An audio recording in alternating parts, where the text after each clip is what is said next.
Well, good afternoon, everybody, and welcome to Retirement Trades. If this is your first time checking us out, I appreciate you and join the discussion. Jump in, leave your comments. If you know better than me, feel free to tell me what I'm doing wrong. I have no problem with that. I'm here to learn, as are you. There's some good people in our group, and we have a Discord, and we chat on there, give each other ideas. So if you want to hit the link below and join, that's cool. But enough promo and let's not waste time. Let's see what the market's doing. Today looks like we have a pretty good day. I mean, it's a red candle still, but look at this. The close of yesterday was down here, and the open of today was up here. I mean, that's a gap up. I mean, I like that. So, and now we're giving back a little bit here off the highs of the day, but look at the bottom wick on that, or the handle on that handle on that hammer candle there. I would like to see us close, right around the day's highs if we can. That would be awesome.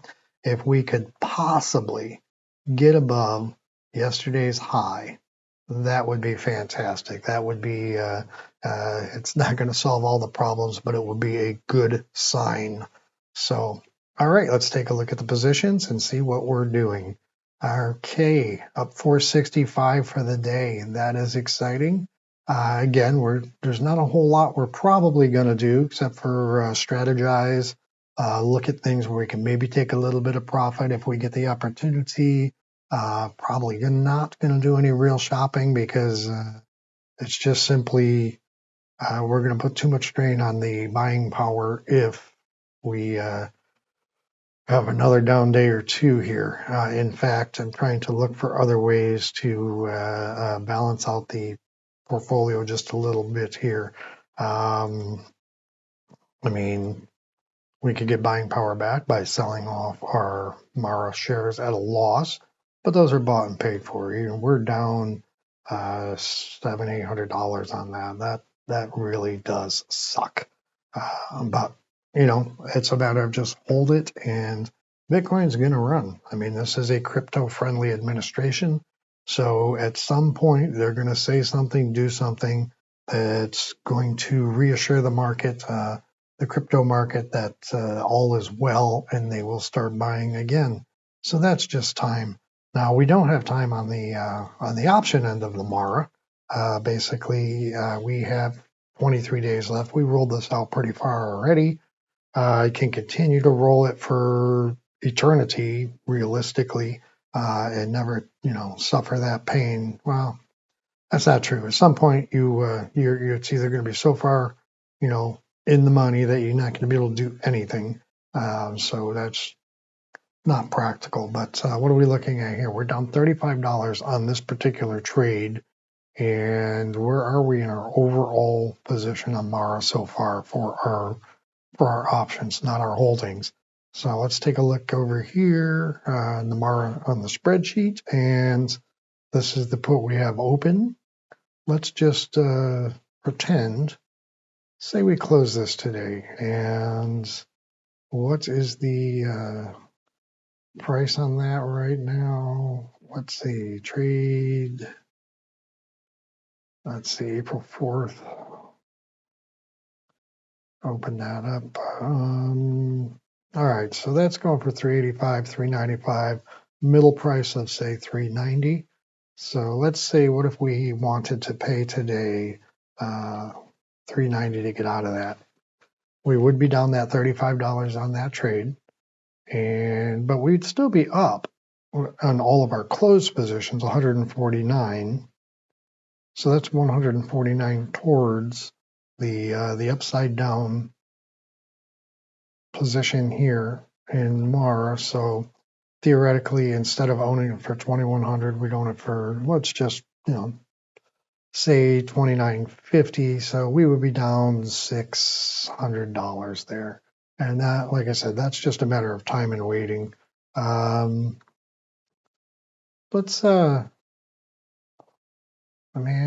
just have the feeling if I can wait a couple more days, I can close that out for even, but it's $30. Are we going to struggle over 30 bucks? I mean, we don't need the buying power right now today, but we are pushing some limits there. I hate to say it, but like sometimes you just got to take a loss. We don't want to think of that as traders. And the truth is, if you can get better than 50% win ratio, being right 50% of the time, you're going to make a lot of money. I would say realistically, even decent traders are probably only right 1/3 of the time and wrong 2/3 of the time. So the whole idea is to maximize your winners and reduce your losers, cut the losses when you can. So it's too late for the position on Mara here because that was early assigned, different story. Still my fault, but definitely wasn't anticipating getting those shares. I thought I had time to roll it out. But anyways, I'm regressing. Okay, so realistically, okay, if we take a $35 loss here, that's not terrible. What's $35? Or we can hold on to it for 2 months in hopes of getting even or making a little money on it. What else we got here? See, look at these other positions like the SOXL. That's down $152. That's a little harder to stomach, to be honest with you. And I want to say, I think the semiconductors are starting to bounce back a little bit. Although you could have said that here on this green candle, you could have said it on these green candles, you could have said it on that green candle. Is this just another short-term pullback before the next leg down? I don't know. I can't predict the future any better than you can. So, but the fact is that's a bigger loss. As silly as it sounds, I'd almost want to wait on that one more than the silly little $30 loss of Mara. Look at that. We got a mid price of probably $30 now. Let's take a look at that trade. If we close that position, let's see. Okay, so 385, 390. That frees up almost $1,000 in buying power. We're going to take a $30 hit on that if we can get filled at that position. I'm going to send that. You know what? I'm just see what filled. Okay, so that was pretty darn quick and easy. It hurts to take losses, admit you're wrong, but at the same time, it can be the best thing to do in certain situations. So we did close that, and I believe we closed it at the 390. That is what we asked for. I'm just going to quickly confirm that in the email here, and give me 1 second. All right, and okay, we did in fact buy that back at 390. So all I've got to do to keep my chart proper is get that date in there, and yeah, so we're done. We lost $35 on that. Excuse me. So $35 we lost on that, but we're still up 144 in our options trading for our closed positions. Our holdings, different story. But anyways, yeah, that part there is done. And now if we go back and look, we have some buying power. So if we wanted to hunt for a real world idea, we could. Today's it's a down market, but it's still what I would call an up day. Whoa, I don't know why we get that super zoom sometimes. So realistically, we're still in a down market. Let's just look down the list here and see what is, if there's any possibilities. Nokia consolidating at highs. Riot, we're not super excited about. That's another crypto play. Upwork, okay. Upwork doing a little bit of consolidating down here. What about Invesco? Invesco's just starting to pop back up. That might not be an unreasonable trade. I'm probably not going to go over the $20 mark here today in the shopping just because, I've gotta watch that buying power, especially when there's so much uncertainty in the market and the VIX is up. So let's see, Levi, man, that's a strong one. That is a strong one. Let's see here. Let's look back over. This is the last year, and it generally doesn't go really much lower than this. It's about the bottoms. And even on this major pullback, it's only pulling back to, right around the election. It looks like it took a big dive here. Might have been an earnings thing. I'm not 100% sure. This was definitely an earnings fail. What month did that take place? And that was like July. So let's see, quarter. Let's see, July down to October. Okay, so there's probably another earnings fail. So October, November, December, January, where we get up to January.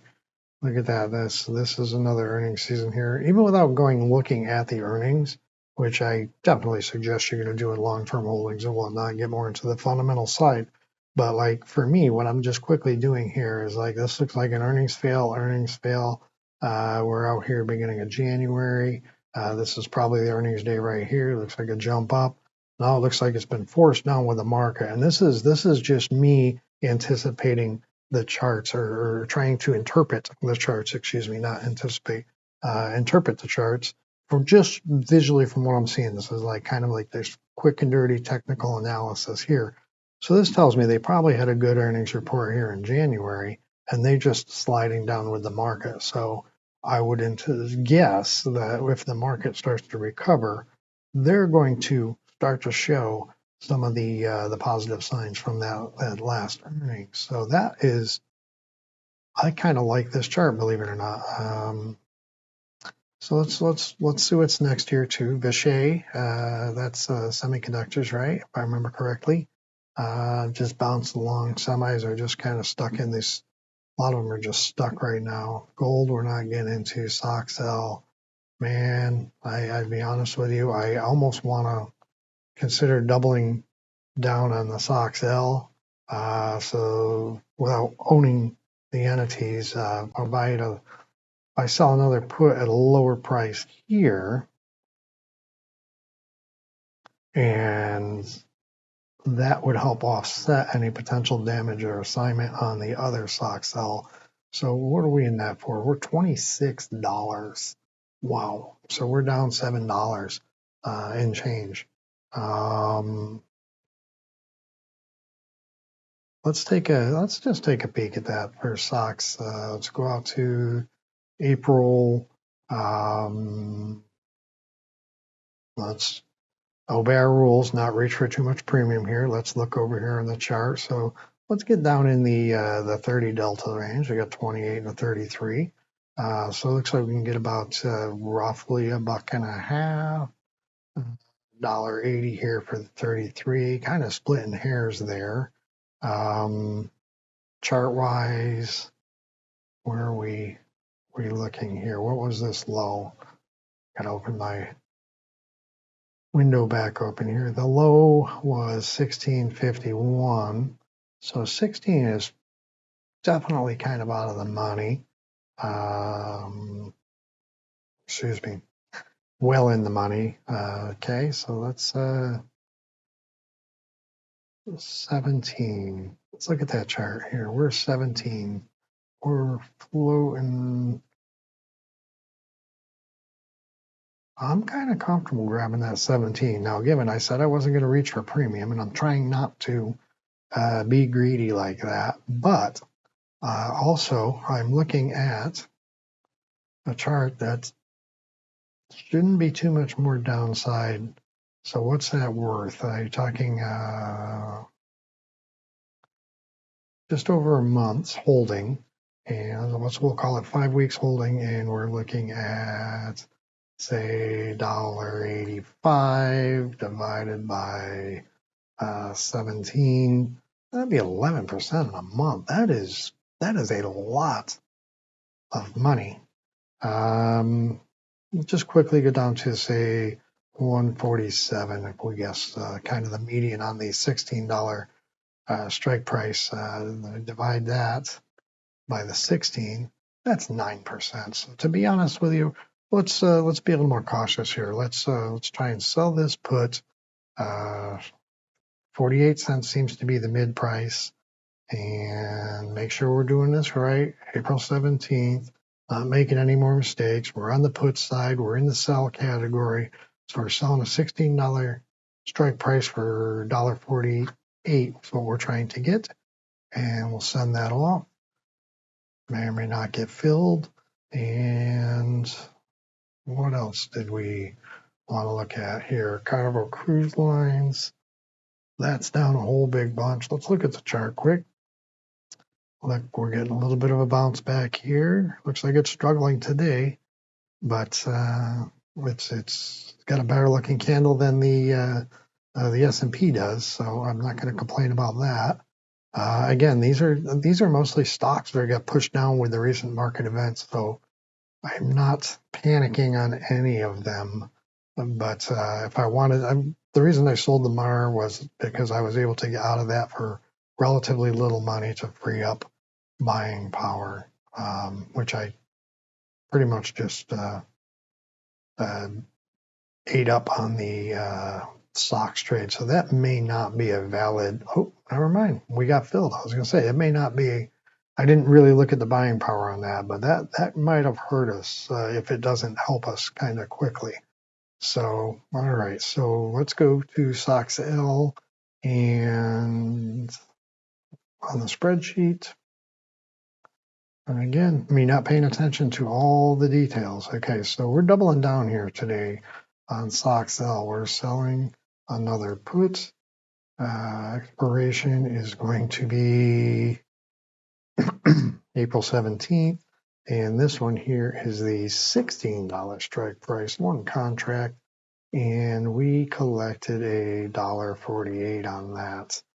And that is on open position. So scroll over here. So, and the way this is potentially going to work out is it just takes a $1.48 off of what we are upside down here. If stocks doesn't go all the way down to 16, and we're allowed to keep that, we'll call it $1.50, $150.